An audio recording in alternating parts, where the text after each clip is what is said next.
Voi volete che io vi dica cacciare Garcia o mantenere Garcia fino alla fine della stagione o mantenerlo fino alla 12ª o aspettare la 7ª giornata o aspettare che usciamo dalla Champions perché ci va male in Champions?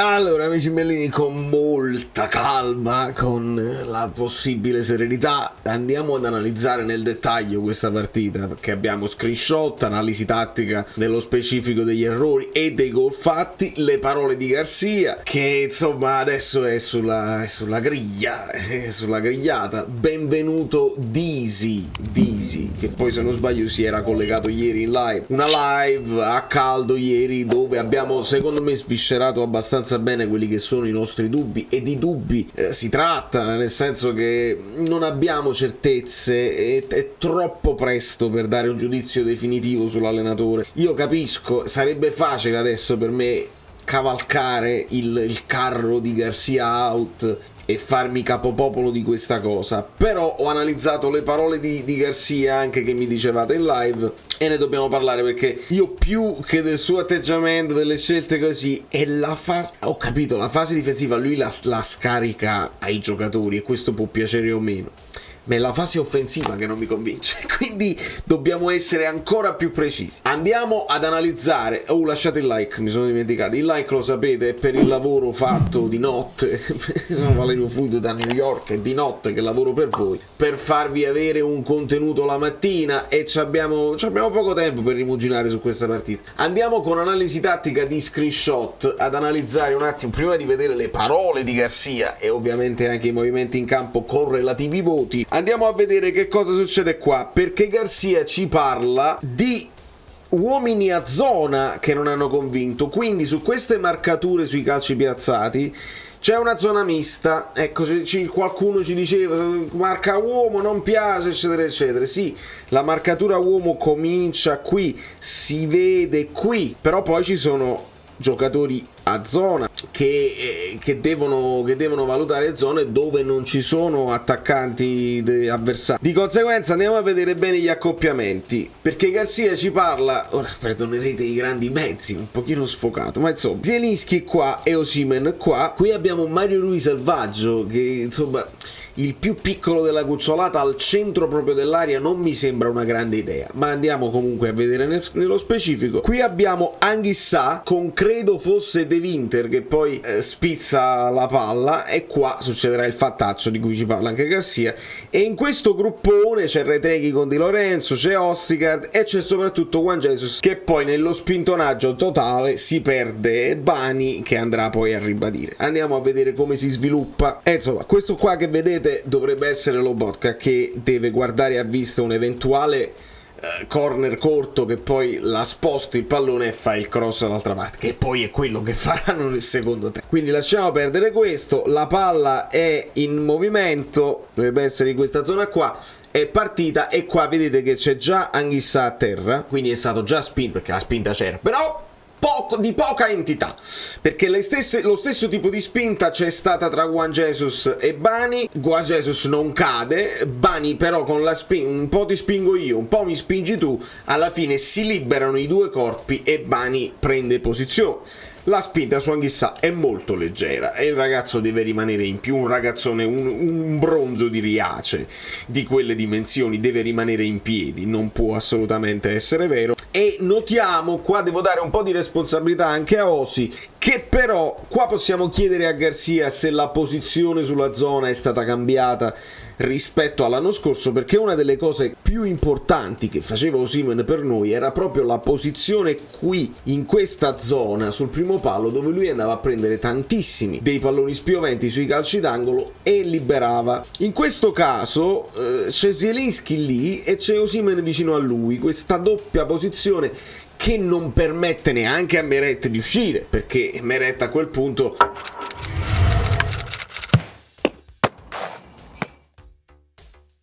è un pochino fuori dai pali, come è giusto che sia per un pallone sul secondo palo, però se c'è Osi là, Meret non può andare. E quindi qua è Osi che sbaglia, dopo aver sbagliato Anguissa, perché non attacca il pallone, aspetta e si fa soffiare il tempo da, credo fosse De Winter, che poi spizza e arriverà poi il gol di Bani. Qua si vede ancora meglio, si vedono gli accoppiamenti. Io continuo a non capire questo Mario Rui selvaggio lì, cioè è quello meno indicato secondo me per stare al centro proprio dell'area, per mettere una pezza, non mi convince. Però lì devi anche capire, se non hai la fisicità, come fai. E gli accoppiamenti, questa è la spinta che riceve Anguissa e questo è lo strattonamento reciproco tra Juan Jesus e Bunny, reciproco. E qua c'è Ozzy che aspetta, un pochino passivo anche Zielinski, e quindi Ozzy vedete che copre alla fine Meret. È difficile che possa intervenire in anticipo su De Winter, poi devi anche pensare che De Winter potrebbe andare direttamente in porta e non spizzarla. Di conseguenza, come vedete, qua De Winter ha anticipato, ha lasciato Anguissa a terra, anticipa Osimhen, lo brucia e spizza, e in questo momento Juan Jesus se l'è perso. Si è perso il suo marcatore Bunny, e qua Meret fa giustamente un passo indietro. Se io dico giustamente, non lo so da portiere come devi fare, però non credo che lui potesse attaccare, vista la presenza di Osimhen, non credo che potesse attaccare. A quel punto tu devi anche farlo un passo indietro, perché questa potrebbe non essere una spizzata, potrebbe essere direttamente un colpo di testa in porta, quindi devi farlo il passo indietro, mentre il pallone farà questo movimento e quindi sarà facile per Bunny ribadire in rete praticamente a porta vuota. Ci sono, vedete, gli altri due accoppiamenti e questo Mario Rui selvaggio che continua a non convincermi. Vediamo come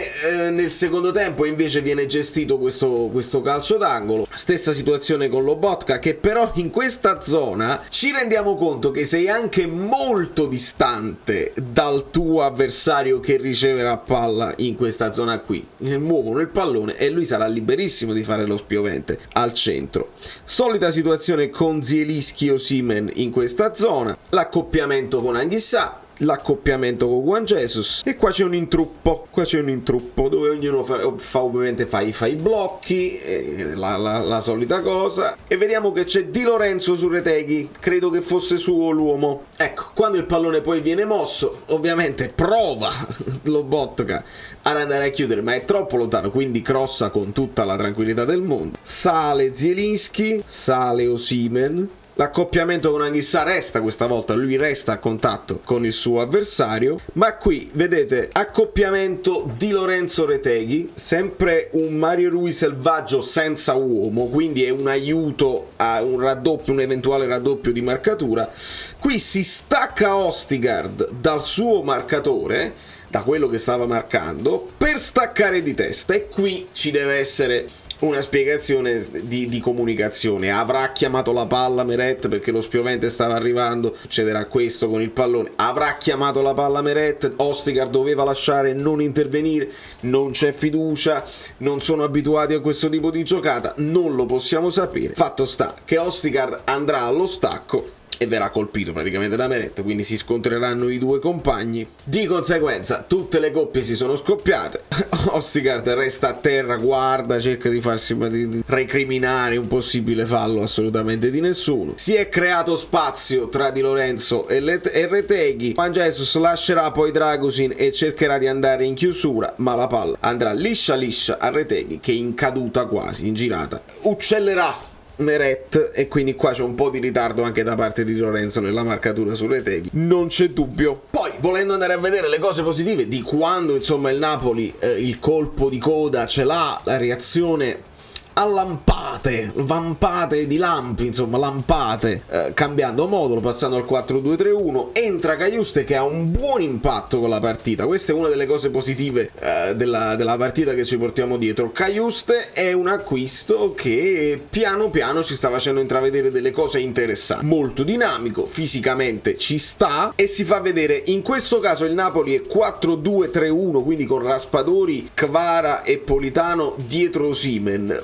ma il Napoli deve recuperare la partita, e ovviamente questo è un ovviamente che dovete sapere, perché lo abbiamo appreso già con gli altri allenatori, sia con Gattuso o quando lo ha fatto anche Spalletti. I due del centrocampo si devono trovare in verticale quando il Napoli è in possesso palla, altrimenti fa i passaggi sterili, e infatti Cajuste è qui e Zielinski in possesso di palla è qui, quindi abbiamo un centrocampo molto offensivo. Tu potresti pensare Cajuste dietro, e invece no, perché c'è Cajuste e Zielinski, significa che Zielinski può fare da regia con un po' più di qualità nello smistare il pallone. e vediamo come questo ti permette di riempire l'area in maniera molto diversa, perché qua abbiamo Raspadori, qua abbiamo Kvara che si era accentrato, c'è Politano, c'è Osimhen, e in questa zona non inquadrato ci sarà anche Di Lorenzo, in questa zona qui un po' più lontano, Olivera qui, quindi ecco che il Napoli crea un pochino più di densità, si muovono tanto perché vedete che Kvara stringe al centro, Raspadori si allarga un pochino,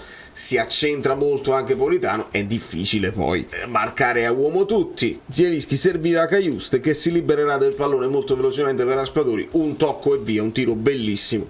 Grandissimo gol di Raspadori di sinistro. Il secondo gol, quello di Politano, idem con patate, con questo scambio tra Cajuste che stavolta è lui ad andare dietro verso Zielinski, che lo vedete qua inquadrato, il movimento di Politano che parte in posizione regolare e già anticipa il passaggio di prima bellissimo di Zielinski, che lo troverà non in quella, facciamolo un pochino meglio questo passaggio perché lo troverà proprio qui, grandi mezzi, e Politano al volo di sinistro trova l'angolo alto, altro bel gol del Napoli. Basta veramente poco per il Napoli, si accelera se comincia a muoversi, a essere dinamico, a fare movimenti senza palla si diventa pericolosi, quindi non è tutto da buttare, però il non aver fatto nulla di tutto questo nel primo tempo, il Napoli è fatto, diciamola questa cosa, il Napoli è fatto per il 4-3-3, l'unico modulo è possibile solamente con il 4-3-3 e nessuno deve muovere il 4-3-3, il Napoli ha fatto le sue migliori cose contro il Genoa con il 4-2-3-1, quindi dobbiamo dimenticare, voglio cancellare completamente la situazione dei moduli, serve atteggiamento in campo, servono i giocatori in grande forma, bisogna correre, bisogna prendersi delle responsabilità e bisogna, e questo lo dico a Garcia perché non voglio dare tutte le colpe ai giocatori, bisogna secondo me individuare meglio i punti deboli dell'avversario. Questo secondo me è un lavoro che Spalletti faceva in maniera maniacale, trovare i punti deboli e attaccare lì. Io non ho capito qual era il punto debole del Genoa oggi, non l'ho capito, mi viene da dire gli 1-2 nello stretto, insomma quando scambi il pallone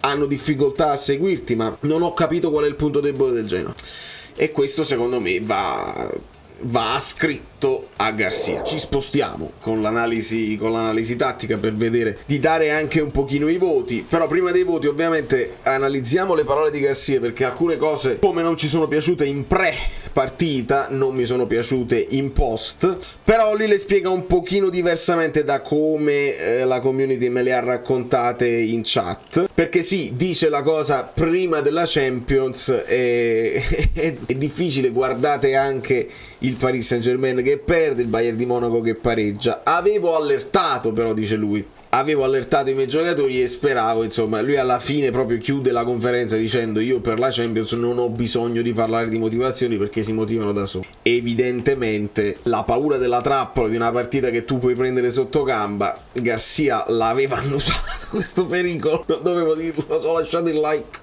ma il messaggio non è arrivato. Allora se tu avevi allertato e i ragazzi sono stati, come tue parole dici, poco determinati sui calci piazzati, vuol dire che devi fare di più a livello comunicativo, devi comunicare meglio quello che è il pericolo di una squadra piccola e non devi permettere cali di tensione, non devi assolutamente permettere cali di tensione. È ancora presto, ma il punto è assolutamente questo. Voi volete che io vi dica cacciare Garcia o mantenere Garcia fino alla fine della stagione o mantenerlo fino alla 12ª o aspettare la 7ª giornata o aspettare che usciamo dalla Champions perché ci va male in Champions? Non ve lo so dire, a meno che non parlo in gran segreto con Di Lorenzo, con Anghissà, con Osimhen e con Elmas e vi dico i ragazzi non credono in questo allenatore, le sue idee non sposano il gruppo, hanno nostalgia di quello che sapevano fare con Spalletti, non sono convintissimi di questo allenatore, non è proprio credibile per loro. Allora io vi dico cacciatelo domani, proprio alla vigilia della partita di Champions, cacciate Garcia e mettete Frustalupi. Ovviamente Frustalupi, questa è una provocazione per farvi capire, sì, tu cacci Garcia, ma chi chiami in corso, prima di tutto chi viene in corso d'opera in una società che ha le sue particolarità nel modo in cui tratta quelli che entrano e quelli che escono. Parliamo prima di tutto chi viene, è come quando mi dici voglio cacciare De Laurentiis, chi viene voglio saperlo, quindi chi viene e poi soprattutto per fare cosa. perché se l'obiettivo è vincere il campionato di nuovo e fare il miracolo della doppietta, devi farlo subito e devi trovare un allenatore vincente, devi aprire la borsa per prendere Antonio Conte. È l'unico modo per mettere i giocatori sotto pressione e dare una svolta incredibile. Se invece devi andare in Champions, probabilmente anche con Garcia si può fare, questi sono i calcoli che si è fatto a dire, e puoi fare sia con Garcia sia con qualunque altro sostituto di Garcia, perché poi alla fine i giocatori si possono anche gestire da soli, il talento ce l'ha, ma non è che sono diventati completamente brocchi, però li devi mettere in condizioni di far bene, altrimenti tutte le squadre ti possono fregare. Quindi Garcia però dice, e questa cosa non me l'avevate detto in chat, dice però abbiamo perso 2 punti, fa piacere aver recuperato 2 gol, ma non si può dire un punto guadagnato perché eravamo sotto di 2, io volevo vincere, dice. Vedete come poi alla fine si sta attenti a quello che è piaciuto ed è che è piaciuto di meno. Il fatto che lei avesse detto se non possiamo vincere meglio non perdere contro la Lazio, questa volta lui dice io volevo vincerla, quindi sono 2 punti persi, cambio di rotta comunicativa di Garcia. Parla ovviamente anche briefly degli episodi, cioè ne parla en passant senza dare troppa importanza, però è giusto, io qua sono d'accordo, faccio uguale.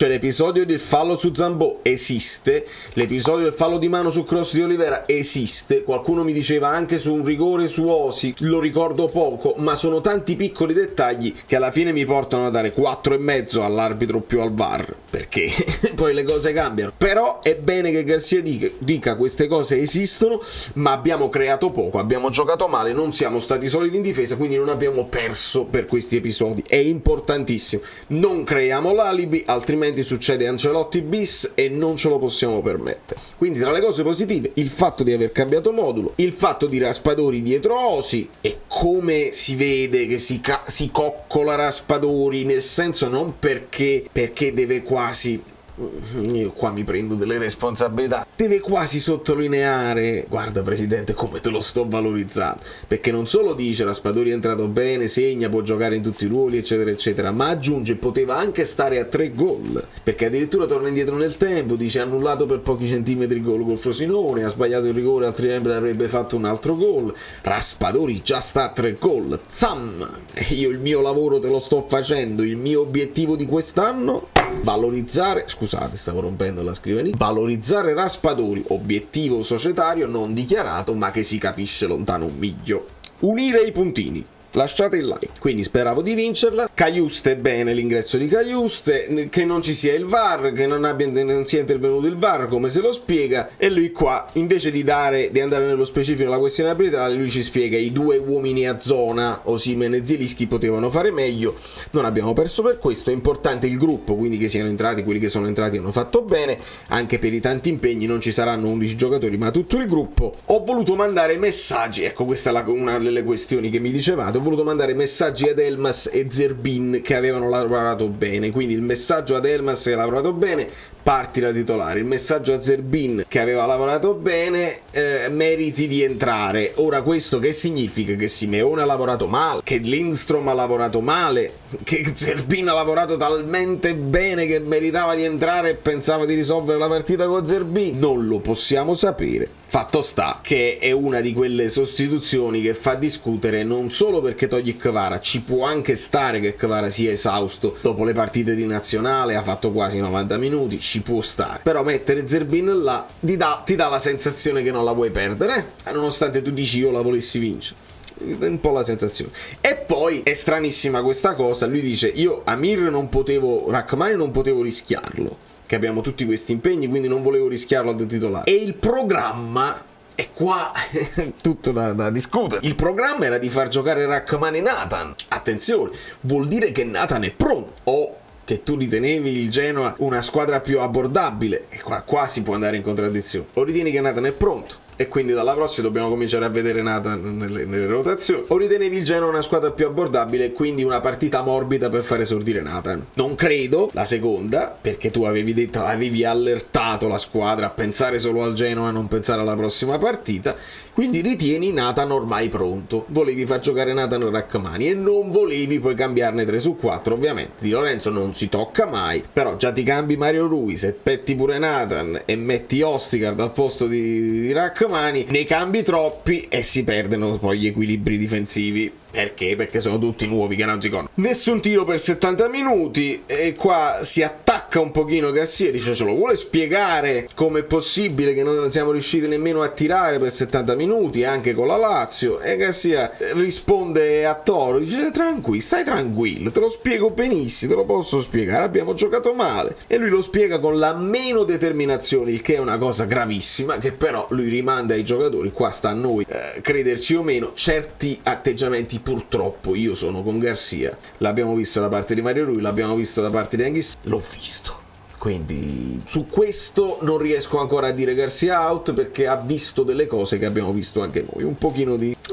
si può fare, non devo impegnarmi al 110%, si fa col Genoa. Quindi sui duelli e sui movimenti in Champions non servirà che dirò la parola motivazione, l'idea l'abbiamo parlato, il contento dei cambi 4 centrale, e qui ci siamo. Allora, i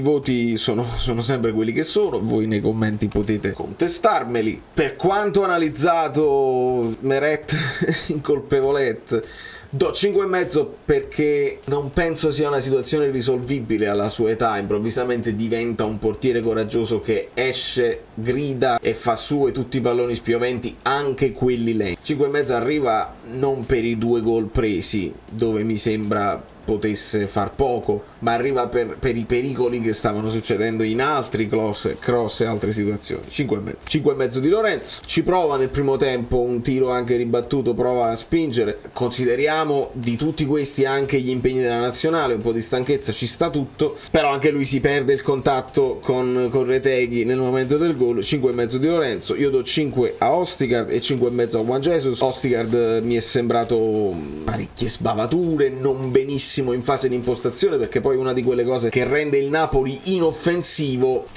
l'anno scorso si muoveva la palla con Rrahmani Kim e la muovevano molto bene. Voi mi potete dire che Rrahmani è lento, però far girare il pallone meglio di come non abbia fatto Ostigard oggi. Juan Jesus un pochino meglio e ha messo anche delle pezze in parecchie situazioni, però non arriva alla sufficienza neanche Juan Jesus, perché sul gol di Bani se lo perde lui. Quindi 5,5 Juan Jesus come di Lorenzo. 5 Mario Rui mi è sembrato indolente, anche se quando tu sei al centro dell'area su quei calci piazzati devi essere più allerta degli altri, non hai un uomo, devi subito capire dove sta andando la palla e mandarci a mettere una pezza. Assolutamente. 5. 4 per Anghissà, non lo so se è il secondo 4, non lo so, ma questo è il problema del Napoli in questo momento. In Champions vi dico subito, Cajuste titolare non esiste proprio. Ma con la Champions ci fa vedere il solito Anghissà, devi essere anche punito per me, per quanto mi riguarda, perché mancanza di rispetto nei confronti dei tifosi e dei tuoi compagni. Se prendi l'impegno sotto gamba per quello che puoi essere, perché puoi reggere il centrocampo da solo, ti prendi 4 e te ne vai a casa. Do 6 a Lobotka, forse il migliore dei nostri, si è dannato l'anima nel secondo tempo, veramente un po' a tutto campo per cercare di creare anche superiorità numerica, qualche strappo, anche qualche cambio di gioco lungo che ci fa vedere di meno. E insomma Lobotka non è al centro del progetto, è al centro del progetto, ha toccato tanti palloni, è al centro del progetto di Garcia sicuramente. Non vi preoccupate su Lobotka, come vi ho detto Lobotka è un falso problema. Do 6,5 a Zielinski, nonostante abbia fatto meno di Lobotka in termini di quantità, ma la qualità, ha messo Di Lorenzo in porta, ha messo Politano in porta, certe giocate valgono il prezzo del biglietto, almeno vediamo un po' di qualità, e la qualità serve in questo Napoli. Quindi do 6,5 a Zielinski, l'assist viene premiato. 5 ad Elmas, impalpabile, quella munizione a 13 secondi dall'inizio mi sembra che ti penalizzi veramente troppo, ci può stare che ti chiama subito il fallo così, ma mi è sembrata eccessiva. Dopodiché non è riuscito ad esprimersi alla grande in una zona che sappiamo che non è la sua preferita, lì c'è l'equivoco tattico, ma tanto è Politano il titolare. 5,5 ad Osimhen, che Osimhen il suo ruolo è andare a prendere il pallone dalla porta e rimetterlo velocemente al centro. Ha fatto poco, ci ha provato ma non ha avuto situazioni pulite per far gol. 5,5 anche a Kvara, che nel primo tempo distribuisce un paio di cartellini gialli, se ne va in dribbling, riesce a tirare un paio di volte, cambiando posizione spesso, ha cercato la sua posizione, ha cercato anche di scompaginare, sparigliare le marcature cambiando lato, però mi aspetto qualcosa di più da Kvara. E poi bene quelli che sono entrati, do 7 a Politano per il bellissimo gol, 7 a Raspadori per il bellissimo gol, 6,5 a Cagliuste, molto positivo, do 6 a Olivera, che lo sapete non è il mio giocatore preferito sulla faccia della terra, però mi sembra che con la spinta sia arrivato fino in fondo, cosa che Mario Rui non ci ha mai fatto vedere ieri, e ci poteva essere su quel cross e fallo di mano. Insomma, 6 a Olivera, la fisicità, penso che abbiamo individuato il titolare di quella fascia, e senza avuto Zerbino onestamente. Do 5 a Garcia, non do 3, non do 4, non do 4,5, do 5 perché condivido in parte quello che lui dice dei giocatori con meno determinazione, condivido meno lo sviluppo del gioco, meno alcune scelte di questa zona mista, dei giocatori messi in marcatura. Lì secondo me si può lavorare meglio e si deve sviluppare meglio la manovra. 4-2-3-1 o 4-3-3 non ha importanza, giocatori che cominciano la partita o che subentrano ha poca importanza. Devo vedere più sfruttamento dei punti deboli dell'avversario e più sfruttamento dei punti di forza nostri. Se abbiamo Mario Rui, Zielinski e Kvara da quella parte, ci deve essere un tourbillon di movimenti in velocità, di scambi nello stretto, di 1-2, di movimenti senza palla, che non abbiamo assolutamente visto. Se i giocatori non lo fanno, l'allenatore deve intervenire, quindi sempre a metà. E credo di aver detto tutto. A questo punto ci possiamo rispostare da questa zona. Nel frattempo pare si sia iscritto Nunzio Castaldo nella notte di New York, e quindi gliene diamo atto. Calma, predico ancora calma. È un Napoli bruttissimo, un Napoli che secondo me con questo tipo di partita che riusciamo a pareggiare, ma dovevi vincere assolutamente per rispondere a quello che ti sta facendo vedere l'Inter. Il Milan era convincente fino a questa partita, non è che sparisce adesso il Milan, ma si è scontrato contro un Inter troppo forte, e quindi c'è la sensazione al momento che l'Inter voglia cercare, non so se lo farà, ma di fare un campionato alla Napoli dell'anno scorso. La Juventus si è imposta, quindi ne parleremo ovviamente delle altre squadre, faremo il recap tra domani e dopodomani, e quindi invito ancora un po' alla calma, perché se possiamo dire che per lo scudetto in questo momento non credo ci siano speranze, a meno di crolli di quelle tre là, il Napoli può e deve fare comunque un campionato di difesa dello scudetto, di grande orgoglio e di soddisfazioni, arrivando in Champions, tenendosi alle spalle le romane, l'Atalanta, la Fiorentina, tutte queste sorellastre che comunque sono inferiori a noi sulla carta e non devono esserlo poi devono continuare a esserlo a tutti gli effetti sul campo. Unico modo per farlo è far correre a 1000 questi ragazzi, se si fidano di Garcia, altrimenti Garcia out senza proprio problemi. Da New York, azzurro fluido è tutto. Lasciate like se vi pare, se avete ancora un po' di buon no, di buon senso, che c'è di buon senso, di like solo perché ancora vi va di sentire analisi, approfondimento. Beh, siete i miei eroi.